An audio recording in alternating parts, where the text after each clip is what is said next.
Good morning. My name is Celia McClelland, and I'm the Youth Services Librarian at the Willowsell Miller Library in Valdosta, Georgia.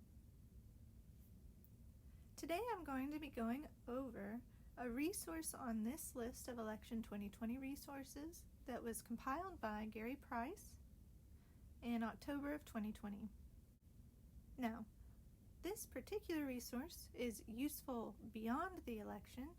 It's one of my favorite resources to use. It is a website called TinEye.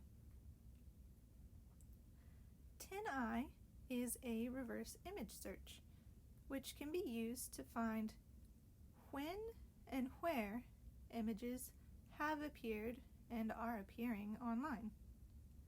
It has a really simple interface, and it's a really great way to determine whether or not an image that you see is the original image or whether it may have been photoshopped.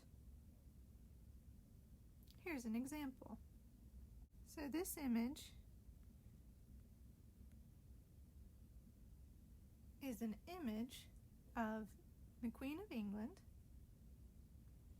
and as you can tell, in the picture I selected, she's wearing a very brightly colored outfit. Now, this particular outfit is one that was actually photoshopped onto her. Now I know that, but if you were looking it up and you were trying to determine if this is an outfit she actually wore, what you would most likely want to do is to go over here, and instead of sorting by best match, you want to find the oldest image that it thinks is related to it. Alright. Notice that the very first image result says stock sponsored, and it's got the date of January 9th, 2019. The sponsored image is not going to follow the date filter, so disregard the very first image. The following images all depict the Queen wearing a green dress, and these appeared June 10th, 2016. Green is an especially easy color to Photoshop. That's one of the reasons that many celebrities and other famous figures are advised against wearing solid green. Based on the image results, where we see her wearing that green outfit, it's pretty easy to understand that her multicolored one is just the result of a Photoshop job.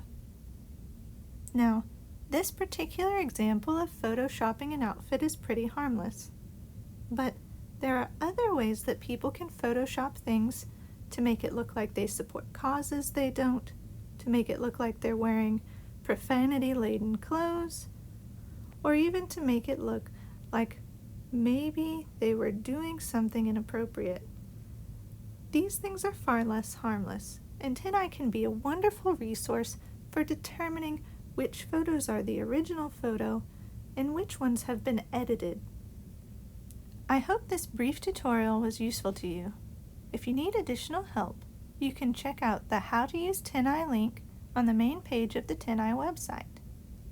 You can also give the library a call at 229-333-0086.